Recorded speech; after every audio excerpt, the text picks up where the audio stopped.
design for us? Oh, it's fantastic. I think it's one of our better ones so far. I think it's great to have a local designer. Traditionally, we have people from Alice Springs, Santa Teresa area, so I think it's good to go back to Melbourne. And I think it's great that we'll be wearing the same as the women's team will be wearing. So good bit of unity for the club. The club's always had a proud Indigenous history, Steve, but what does it mean to you as an Indigenous man to be playing for the NARRM Football Club? Yeah, I think it's something I've never really thought was going to happen. Extremely proud, it's probably the first word that comes to mind, but just to be recognised during those sort of 2 rounds is always special for our friends and family back home. But we get to wear the Indigenous jersey, and now to be called an Indigenous name like NARRM, for the couple of weeks, I think it's really special, and it's a great initiative by the footy club.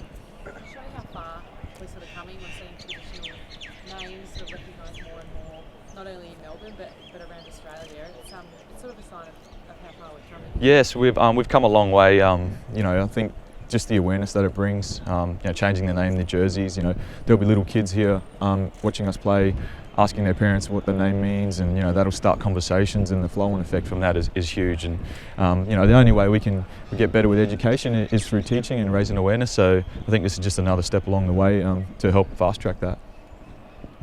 To ask this question, and I'm hoping that we're still COVID-free, other than the poor boys who are still stuck at home. Yeah, look, we've got to do a lot of rat tests, sometimes 2 a day, which I don't really understand, but I'm still negative. I think a lot of the guys who hadn't had it are sort of getting it now, which I think most of our team have had it now, so I think we're in a really good spot. But I think you saw on the weekend, it shows how good our depth is, to have 5 changes and lose our coach to still get the job done, which in probably not our best game of the year, but I think good teams find ways of winning, and we did that.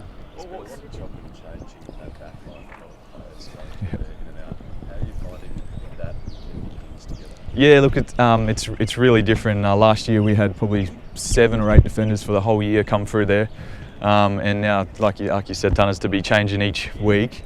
Has been a challenge first few weeks, but I think we've just embraced that now, and the guys coming in, have been waiting for their opportunity, and once they come in, they've been able to play their role. And you've seen a fair few guys come through, and we lost Joel Smith on the weekend with an ankle, so we had to do a little bit more shuffling and get Tommy Mack down. So I think the best part about it is we haven't panicked, and we've just embraced whatever challenge has happened. You mentioned Goody before. How's he coping with being stuck at home? He's got probably a bit more spare time on his hands to maybe hustle you blokes on the phone and on the Zoom. Yeah, he's very active on the WhatsApp, and it's pretty funny. We had him on Zoom post-match in the change rooms and had his set up at home. So, he's in good spirits. I know it'd be driving him crazy because he loves, being on the ground. Coaches from the bench, he loves being in control, but to have that taken away from him for a week.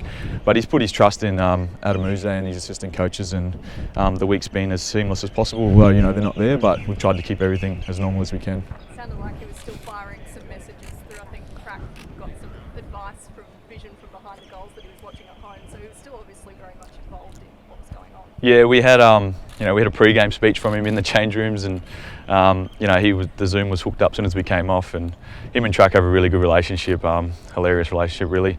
But no, Goody's done a great job to be able to just sit back and control what he can control. Like I said before, he's a coach that loves to be involved with everything and have his hands in control, and just have to sit back and watch from the TV is a bit of a challenge, but it just goes to show how well skilled our assistant coaches are to still get the job done. And how'd you go with Adam at the helm? Because there were a couple of others in the coaching box that have senior coaching experience, so he would have relished the opportunity. Yeah, I think Uz was the head coach for the game, but I think everyone just did their job as normal. I don't think too much changed, apart from him taking the quarter-time, half-time speeches. But apart from that, I didn't come off on the bench, so I didn't see what the bench was like without Goody there.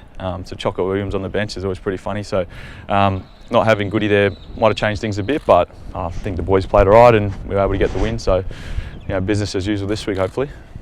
The tally's up to 14 on the trot now, which is quite amazing, and the prompts all sort of talk from us and from people outside the club of just how another team is going to stop you.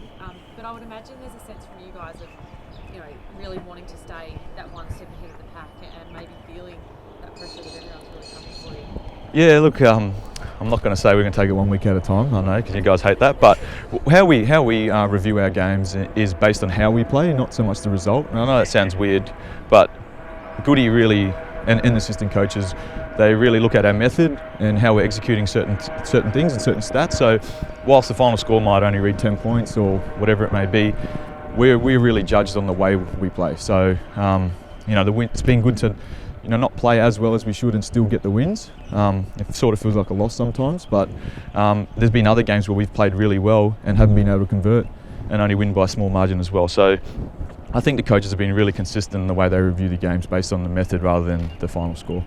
Last one. I'm telling you, there's more in the tank, yes. Steve, a report commissioned by the league into junior umpires has found some female umpires were subject to physical touching, verbal abuse. Firstly, how disappointing is that abuse at that level? Secondly, how important is it to foster a safe working environment, especially for female umpires in those junior leagues?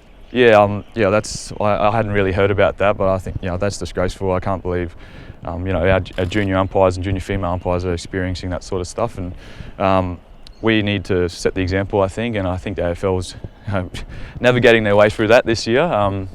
With the free kicks and the dissent and stuff against them, but it's really disappointing to hear about the junior level. You'd think it's a safe, and at that age group, it's all about fun. So for that to be happening is really disappointing, and hopefully they can get on top of that ASAP.